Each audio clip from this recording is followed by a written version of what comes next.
Hello friends, কেমন আছেন সবাই? আশা করি সবাই ভালো আছেন। আপনাদের ভালোবাসায় আমিও বেশ ভালো আছি। আজকে আমি একটা কি ব্লগ এনেছি দেখুন, যেটা কিনা পুরো আমার বিপরীতে যায়। আমি একেবারেই ভালো রান্না পারি না, কোনো রকমে দিনগত পাপক্ষয়। তবু চেষ্টা তো হয়, বলুন, কুজোরও তো স্বাদ হয় চিত হয়ে শুতে। তো এই শীতে এরকম তাজা তাজা মটরশুঁটি দেখে মনটা কেমন করে উঠল।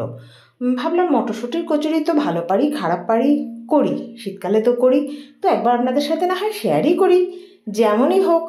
তো দেখুন একবার আমি কেমন করে করি, কতটা ভালো কতটা খারাপ যাই হোক। তো সেই মটরশুঁটির কচুরিটা আমি আজকে আপনাদের সাথে শেয়ার করছি।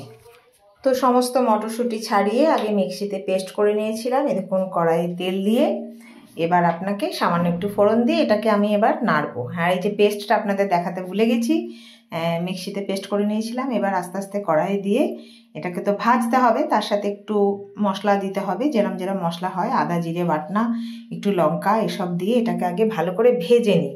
তারপরে আমি আবার আসছি আপনাদের সাথে কি করছি সেটা নিয়ে।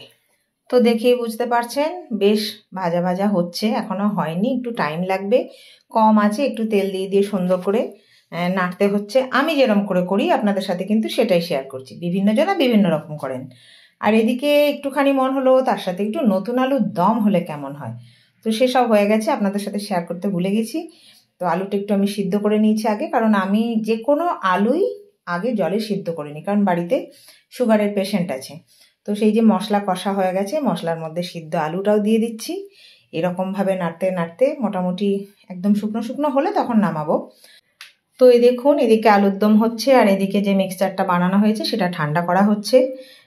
তো চলুন এবার একটু ময়দাটা মেখে নিই।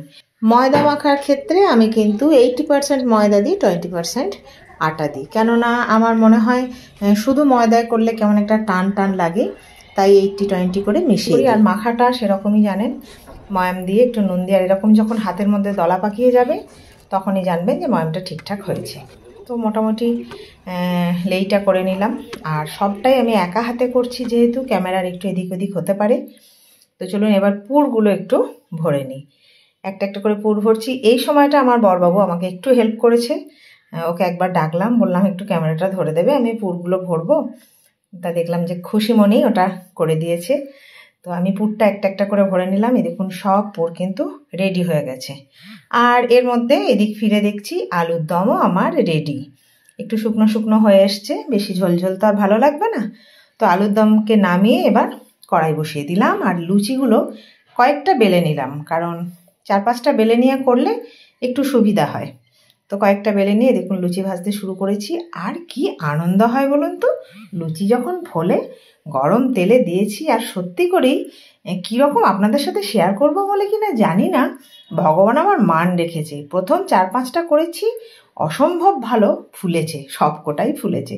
তো আপনাদের সাথে সেই প্রথম 4-5টা তো শেয়ার করছি, বাকিগুলোও ফুলেছে। এবার একটা দুটো তো হয়ই, সেরকম হয় না। আর দেখে কি ভালো লাগছে, মনটা একদম খুশ হয়ে যাচ্ছে যে প্রথমত রান্নার ভিডিও আমি দিই না, যাক দিলাম, ভালো ভালো অন্তত পক্ষে ফুলকো ফুলকো দুটো লুচি হয়েছে।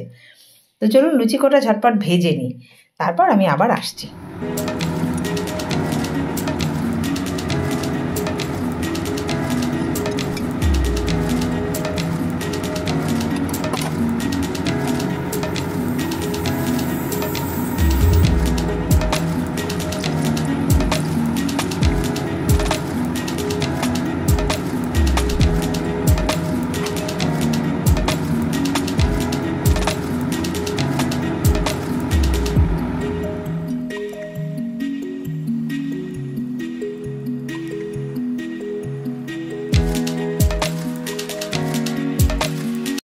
তো বন্ধুরা লুচি ভাজা হয়ে গেছে, সব লুচি মোটামুটি ভেজে নিয়েছি।